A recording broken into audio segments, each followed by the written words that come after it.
दुनिया के सफलतम उद्योगपति एलन मस्क आ रहे भारत। होने जा रहा तगड़ा निवेश, पैदा होंगे देश में हजारों रोजगार। टाटा के साथ हुआ बड़ा करार, सेमीकंडक्टर इंडस्ट्री को मिलेगी ताकत। दोस्तों, दुनिया के मशहूर उद्योगपति एलन मस्क भारत आकर पीएम मोदी से मिलने को बेताब हैं। वो भारत में बड़ा निवेश करना चाहते हैं।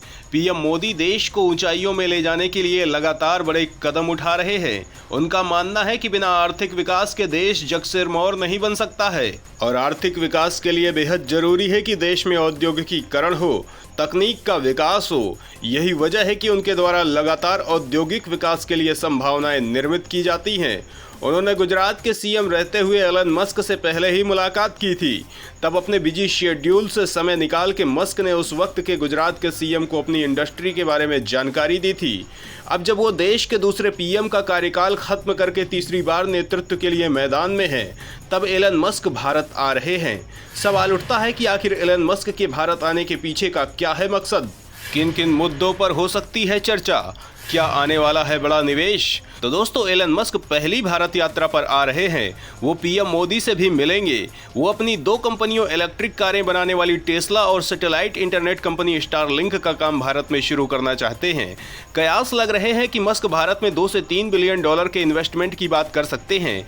दोस्तों, भारत में ईवी पर इंपोर्ट टैक्स 100% था। मस्क इसमें रियायत चाहते थे। भारत सरकार ने ईवी पॉलिसी को मंजूरी दी। टैक्स 100 से घटाकर 15% कर दिया, बशर्ते कंपनी भारत में कम से कम $500 मिलियन इन्वेस्ट करे और मैन्युफैक्चरिंग यूनिट लगाए। इससे मस्क का रास्ता साफ हुआ। अब देश के कई राज्य मस्क की यूनिट के लिए तैयार बैठे हैं। दोस्तों, बड़ा सवाल यह है कि मस्क के भारत आने से देश को क्या फायदा होगा, कितने रोजगार पैदा होंगे, तकनीक में क्या हासिल हो पाएगा? तो दोस्तों, प्रधानमंत्री मोदी ने पहले ही साफ कर दिया है कि दुनिया भर से निवेश का स्वागत है, लेकिन इससे भारतीयों के लिए रोजगार के मौके बनने चाहिए। उन्होंने कहा, मैं चाहता हूं कि देश में निवेश आए, क्योंकि भारत में ये मायने नहीं रखता कि किसने पैसा लगाया है, लेकिन काम के लिए बहाया गया पसीना हमारे अपने लोगों का होना चाहिए। दोस्तों, इसी वजह से टेस्ला पावर इंडिया ने भारत में अपने एक्सपेंशन के लिए 2000 से ज्यादा लोगों को जॉब देने का ऐलान किया है। वहीं अगर तकनीक की बात करें तो भारत में टाटा, एमजी मोटर्स, महिंद्रा मुख्य तौर पर इलेक्ट्रिक कार कंपनियां हैं। पैसेंजर व्हीकल सेल में 2% ही ईवी का सेगमेंट है। भारत अपने मैन्युफैक्चरिंग मार्केट को मजबूत करना चाहता है। टेस्ला यूनिट लगाता है तो मेक इन इंडिया प्रोजेक्ट को पंख लगेंगे। टेस्ला ने टाटा इलेक्ट्रॉनिक्स से डील की है कि वो उससे अपने दुनिया भर के ऑपरेशन के लिए सेमीकंडक्टर चिप लेगी, यानी टेस्ला भारत में सप्लाई चेन की भी इच्छुक है। टेस्ला भारत में मॉडल 2 की कारें बनाएगी। इसकी कीमत 25 लाख रुपए के करीब हो सकती है। भारत में पहले से ई कारें बना रही कंपनियों के लिए कंपटीशन बढ़ेगा, लोगों को ज्यादा ऑप्शन मिलेंगे। दोस्तों, मस्क की स्पेसएक्स कंपनी अंतरिक्ष में दुनिया की बहुत बड़ी ताकत है। भारत को उसकी मदद से आसमान में और मजबूती मिल सकती है। दोस्तों, पड़ोसी पाकिस्तान के धुआं होने के लिए तो इतना ही काफी था, लेकिन एलन मस्क ने आने से पहले कुछ ऐसा किया है कि शहबाज की नींदें गायब हैं। भयंकर बुखार आ गया है, चीन परेशान है, जिनपिंग का हलक सूख रहा है। सवाल उठता है कि आखिर अमेरिकी उद्योगपति ने ऐसा क्या किया है, किस बात से मचा है बवंडर, अमेरिका को क्यों देनी पड़ी सफाई? तो दोस्तों, इस बारे में जानने के लिए वीडियो को आखिरी तक देखिए। यूएनएससी में स्थायी सदस्यता को लेकर किया समर्थन, अमेरिकी संसद को दबाव में करना पड़ा देश का समर्थन। बिलबिला गया पाकिस्तान, शहबाज फोड़ने लगे अपना ही सर। दोस्तों, भारत आने से पहले एलन मस्क ने यूएनएससी की स्थायी सदस्यता पर भारत का समर्थन कर दिया है।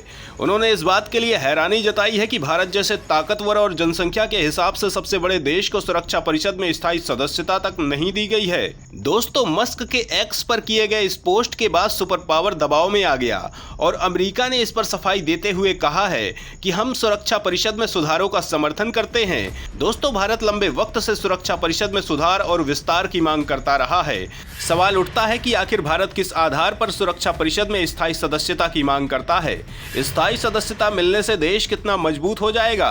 दुश्मनों की चुनौती का सामना करने में क्या सरलता होगी? तो दोस्तों, भारत कई बार यूएनएससी का अस्थायी सदस्य रहा है, लेकिन उसे स्थायी सदस्यता नहीं दी गई है।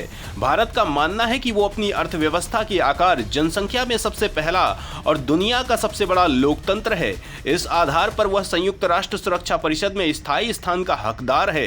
इसके अलावा यूएनएससी में एक स्थायी सीट इसके वैश्विक भू राजनीतिक और भू आर्थिक दबदबे का विस्तार करने के लिए बहुत आवश्यक लाभ प्रदान करेगी। दोस्तों, यही वजह है कि चीन, पाकिस्तान भारत की इस मांग का लगातार विरोध करते हैं, लेकिन अब पूरी दुनिया ये मांग करने लगी है और अमेरिका के इस बयान के बाद पाकिस्तान को बहुत ज्यादा मिर्ची लग गई है।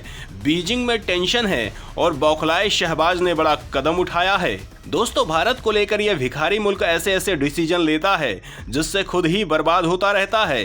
इससे पहले कश्मीर से अनुच्छेद 370 हटने के बाद पाकिस्तान ने भारत से व्यापार बंद करके अपने ही पैर पर कुल्हाड़ी मार ली थी और अब भारत की तरक्की देखकर इसने एलन मस्क का विरोध करते हुए एक्स पर बैन लगा दिया है, जिसके बाद सरकार का कड़ा विरोध हो रहा है और खुद पाकिस्तान की सिंध हाई कोर्ट ने इस पर शहबाज को कड़ी फटकार लगाई है। सवाल उठता है कि आखिर कोर्ट ने सरकार को इस मामले में क्या फटकार लगाई है, क्या जवाब मांगा है? तो दोस्तों, सिंध हाई कोर्ट के मुख्य न्यायाधीश अकील अहमद अब्बासी ने दायर कई याचिकाओं पर सुनवाई करते हुए कहा, आप तुच्छ चीजों को बंद करके क्या हासिल कर रहे हैं? दुनिया को हम पर हंसना चाहिए। मुख्य न्यायाधीश ने कहा, आखिरकार ऐसा लगता है कि एक्स को निलंबित करने का कोई उचित कारण नहीं बताया गया है। उन्होंने कहा कि अगर आंतरिक मंत्रालय 17 फरवरी को जारी किए गए निर्देशों को वापस नहीं लेता है तो अदालत अपने आदेश जारी करेगी। तो दोस्तों, पड़ोसी देश की बेवकूफ़ी पर आप क्या कहना चाहते हैं, कमेंट में जरूर बताएं।